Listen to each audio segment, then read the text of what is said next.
তাদেরকে আপনি পালিয়ে যাওয়ার সুযোগ করে দিয়েছেন নিশ্চিন্তে। তারা নিশ্চিন্তে দেশে থেকেছে, নিরাপদে দেশে থেকেছে, তাদেরকে পালিয়ে যাওয়ার সুযোগ করে দেওয়ার পরে আপনি মাঠ সব ফাঁকা করে দেওয়ার পরে বলতেছেন আওয়ামী লীগ নিষিদ্ধ করতে হবে। ভাই, এই এই শাহবাগের নাটক মানুষ দেখছে, এই গজামের নাটক মানুষ দেখছে, দেখা মানুষ প্রতারিত হয়েছে, আপনারা আবার একই ভুল করতেছেন। ইতিহাসের সবচেয়ে বড় শিক্ষা হচ্ছে ইতিহাস থেকে কেউ শিক্ষা নেয় না, দেশ থেকে সুযোগ করে দিয়েছে। হ্যাঁ, এইটার দায়ভার সরকারকে নিতে হবে এবং এই দায়ভার নিয়ে এই সরকারের আমি মনে করি দ্রুত পদত্যাগ করা উচিত। অথবা এই সরকারের সেই যোগ্যতা নাই। আব্দুল হামিদ যে দেশ ছেড়ে চলে গেলেন, তাদের যে গোয়েন্দা তৎপরতা বা তাদের যে গোয়েন্দা নেটওয়ার্ক আছে, তারা সরকারকে ঠিকমতো জানায় নাই। এই সরকার দক্ষ না। দল হিসাবে বিএনপি আন্তর্জাতিক অপরাধের ট্রাইব্যুনালে আওয়ামী লীগের বিরুদ্ধে গণহত্যার বিচার করেছে, মামলা করেছে এবং তারা বিচার দাবি করেছে। আপনি আজ পর্যন্ত কোথাও দেখবেন না জামায়াতে ইসলামী বা এনসিপি যে আত্মপ্রকাশ করেছে, তারা দল হিসাবে আওয়ামী লীগের বিরুদ্ধে কোথাও আইসিটিতে বা কোথাও মামলা করে নাই। এই আব্দুল হামিদ দেশ ছেড়ে পালায় কিভাবে? আপনি এটার একটা জবাব দেন আমাকে। ৯ মাস উনি ছিল বাংলাদেশে। এই যে আমাদের যে দেশে ১৫ বছরে যে ফেসিবাদ হয়েছে, মামলাও গণহত্যা ছিল হয়েছে, ওনার নামে, তার বিরুদ্ধে হত্যা মামলাও ছিল।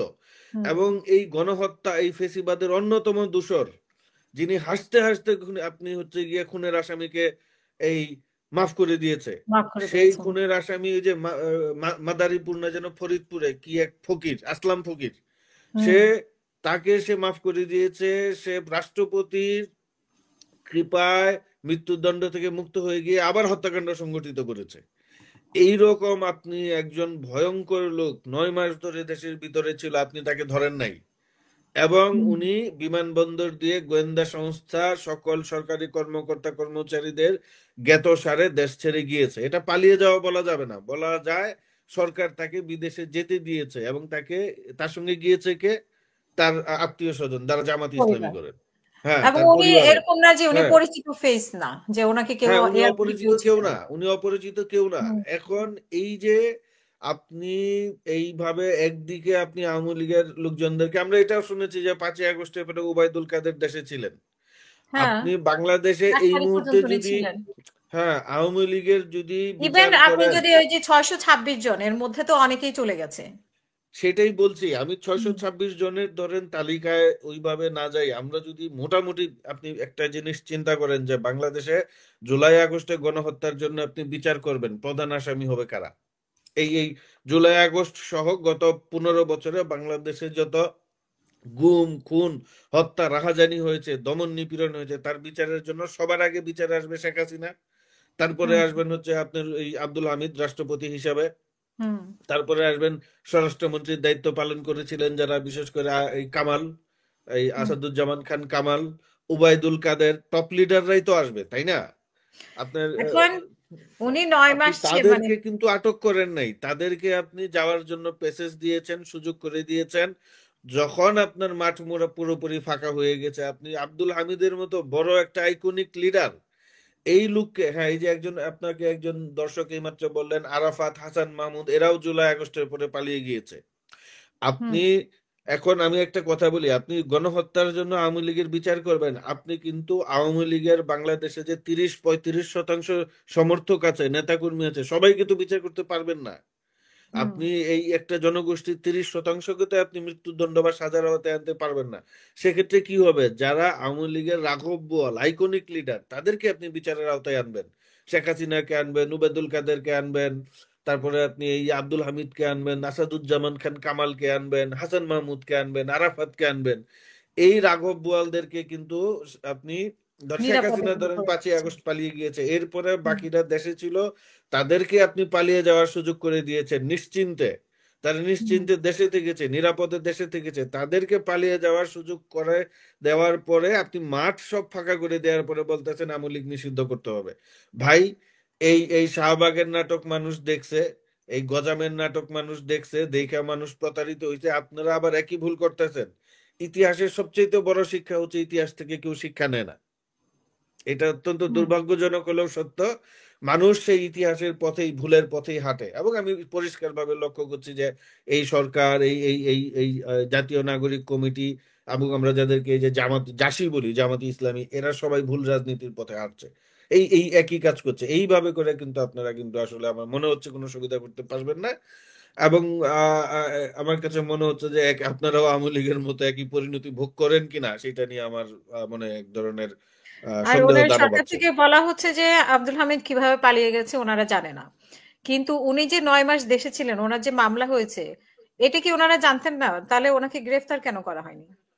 আবির না রহমানকে সেটাই তো মধ্যরাতে গিয়ে মানে গ্রেফতার। আব্দুল হামিদ পালিয়ে গেছেন আপনারা জানতেন না, কে বলেছে এটা? তার তো এখন পদত্যাগ করা উচিত এবং তাকে শাস্তির সাজার আওতায় আনা উচিত।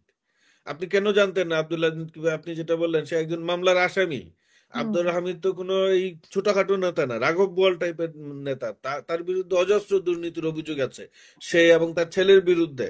বাংলাদেশে আইটি সেক্টরে অন্যতম দুর্নীতির হোতা তার ছেলে, তাকে পর্যন্ত যেতে দেওয়া হয়েছে। আপনি এইখানে আমরা যদি এই সরকারের কৌশলটা এবং দেখি, আমরা কি দেখেছি যে কোনো অ্যাটেম্প নেওয়া হয়েছে তাকে গ্রেফতারের জন্য? গ্রেফতার না, করতে না, না, পারেনি। না, না, না। সে কোনো নিরাপদেই ছিল উদ্যোগ দেশে থেকে। উদ্যোগ লক্ষ্য করা যায় নাই। এখন হুম। আব্দুল হামিদ চলে যাওয়ার ঘটনায় ২ টা জিনিস মানে যেকোনো একটা জিনিস আপনাকে বেছে নিতে হবে। আপনার সামনে অপশন ২ টা। একটা হইছে এই সরকার আব্দুল হামিদকে পালাই দিতে যেতে বাধ্য করছে। মানে দেশ থেকে সুযোগ বাধ্য করেছে না, দুঃখিত। হুম। মানে দেশ থেকে সুযোগ করে সুযোগ দিয়েছে। দিতে। হ্যাঁ, হুম। এইটার দায়ভার সরকারকে নিতে হবে এবং এই দায়ভার নিয়ে এই সরকারের আমি মনে করি দ্রুত পদত্যাগ করা উচিত। অথবা এই সরকারের সেই যোগ্যতা নাই। আব্দুল হামিদ যে দেশ ছেড়ে চলে গেলেন, তাদের যে গোয়েন্দা তৎপরতা বা তাদের যে গোয়েন্দা নেটওয়ার্ক আছে তারা সরকারকে ঠিকমতো জানায় নাই। এই সরকার দক্ষ না। এই সরকারের কোনো আমি আমি এই মুহূর্তে মনে করি যে এই সরকারের আসলে এই যে আইবি রহমানকে মানে গ্রেফতারের কথা, এরপরে মানে মধ্যরাতে গিয়ে সকালে গ্রেফতার করা, হুম, এটাকে আপনি কিভাবে দেখছেন? আর হচ্ছে যে আহ, হ্যাঁ, এটা শুনতে চাই আপনার কাছে প্রথমে। না এটা ধরেন আইভি রহমানকে এতদিন পরে কেন গ্রেফতার করা হলো? হুম। আইভি রহমান ধরেন ফেসিবাদের দূষর, এটা আমরা সবাই জানি। হুম। উনি গণহত্যার সমর্থক। উনি আওয়ামী লীগের এবং নেতা হিসেবে মামলাও আছে। মামলাও আছে তার বিরুদ্ধে এবং উনি বীর দর্পে এতদিন ঘরে বসেছিলেন। এখন তার বিরুদ্ধে যে মামলা হলো, এই মামলা কি মিথ্যা? তার মানে কি সরকার মিথ্যা মামলা করেছে? আর যদি মিথ্যা মামলা না করে থাকে তাহলে তাকে এতদিন ধরা হয়নি কেন? আমি আমি আমি আইভি রহমানকে কোনো এই সুশীলত্বের ছায়ায় তাকে কোনো ডাউট দিতে আমি রাজি না। আমি দেখেছি গতকাল তাকে আটক করার পরে অনেকেই বলেছেন যে উনি শামীম ওসমানের বিরুদ্ধে দাঁড়িয়েছিলেন। শামীম ওসমানের বিরুদ্ধে দাঁড়িয়েছিলেন বলে কি তার এই যে অভিযোগ, ফেসিবাদের প্রতি তার যে সমর্থন, সেটা তো সেটা আরেকটা কি তার ব্যক্তিগত ইস্যু ছিল ওনাদের মধ্যে। হ্যাঁ, সেটা কি আপনার আড়াল হয়ে যাবে নাকি ফিকে হয়ে যাবে?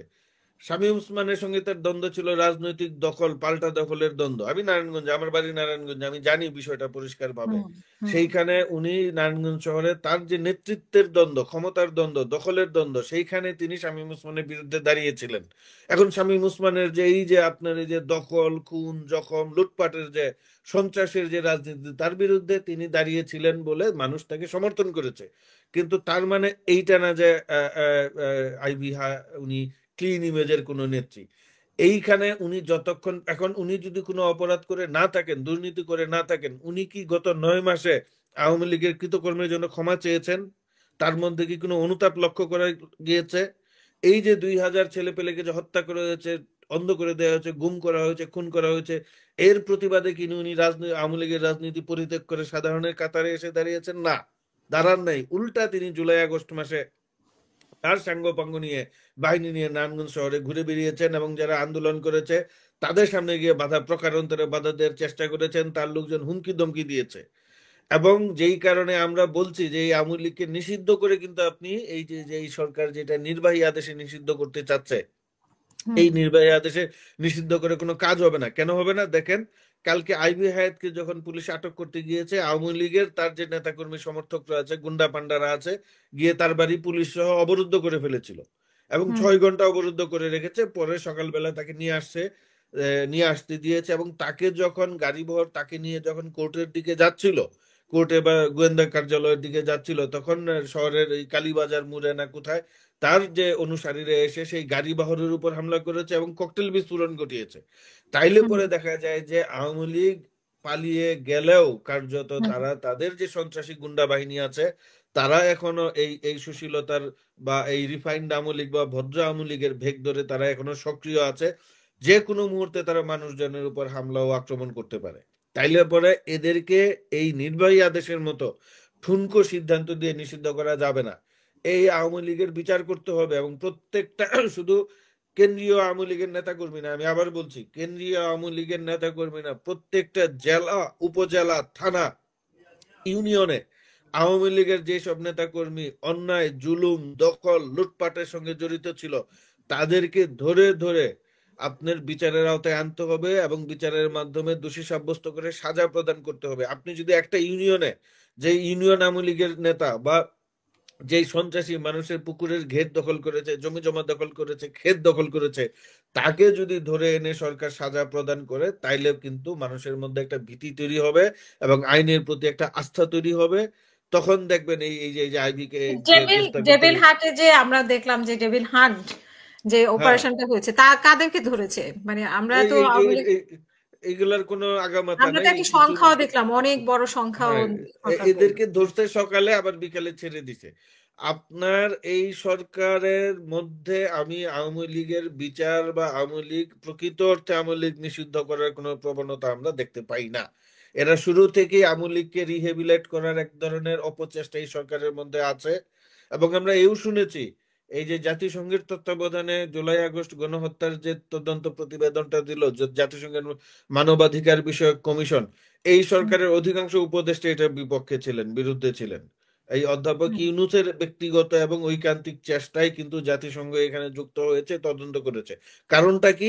আপনি জাতিসংঘের তত্ত্বাবধানে যদি কোনো প্রতিবেদন তৈরি হয়, সেটা নিয়ে আসলে আন্তর্জাতিক এবং স্থানীয় পর্যায়ে প্রশ্ন করার কোনো সুযোগ নাই।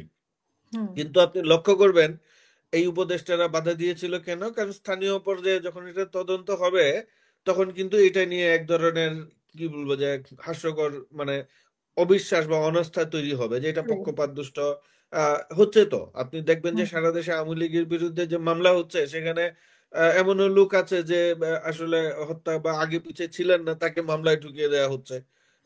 মানে কিছুদিন আগে ভুয়া তো দেখলাম, মামলার এক ধরনের মানে ব্যবসা শুরু হয়েছে হ্যাঁ, যে কিছুদিন আগে তো দেখলাম বিএনপির একজনকেও মামলায় ঢুকাই দিচ্ছে, হত্যা মামলায়।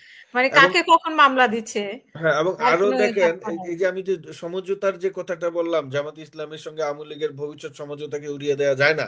তার আরেকটা উদাহরণ দিই। জাতিসংঘের এই কমিটি যখন এই তদন্ত করতে ঢাকায় এসেছিল, তখন জামাতের, আমরা যেটা দেখেছি সেই প্রতিবেদনে লেখা আছে এবং আমরা বাংলাদেশের বিভিন্ন গণমাধ্যমে দেখেছি, তখন জামাতের দায়িত্বশীল, জামাতের থেকে আনুষ্ঠানিকভাবে সেই তদন্তকারী দলের সঙ্গে কথা বলা হয় নাই।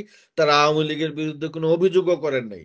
আপনি দেখেন দল হিসাবে বিএনপি আন্তর্জাতিক অপরাধের ট্রাইব্যুনালে আওয়ামী লীগের বিরুদ্ধে গণহত্যার বিচার করেছে, মামলা করেছে এবং তারা বিচার দাবি করেছে। হুম, আপনি আজ পর্যন্ত কোথাও দেখবেন না জামায়াতে ইসলামী বা এনসিপি যে আত্মপ্রকাশ করেছে, তারা দল হিসাবে আওয়ামী লীগের বিরুদ্ধে কোথাও আইসিটিতে বা কোথাও মামলা করে নাই। ব্যক্তিগতভাবে তাদের অনেক নেতাকর্মী মামলা করেছে, সেটা ব্যক্তির বিষয়। দলীয় ভাবে তারা কোনো মামলা করে নাই এবং এই বিষয়ে কোনো উদ্যোগ নেয় নাই। বরং এনসিপির নেতা এই সার্জিস আলম এবং হাসনাত আব্দুল্লাহ একটা রিট আবেদন দাখিল করেছিলেন, সেই রিটটিও তারা পরবর্তীতে প্রত্যাহার করে নিয়েছেন। আর এখন হুম। আওয়ামী লীগ নিষিদ্ধের দাবিতে মাঠে নেমে একটা হাস্যকর পরিস্থিতি তৈরি করেছেন বলে আমি মনে করছি।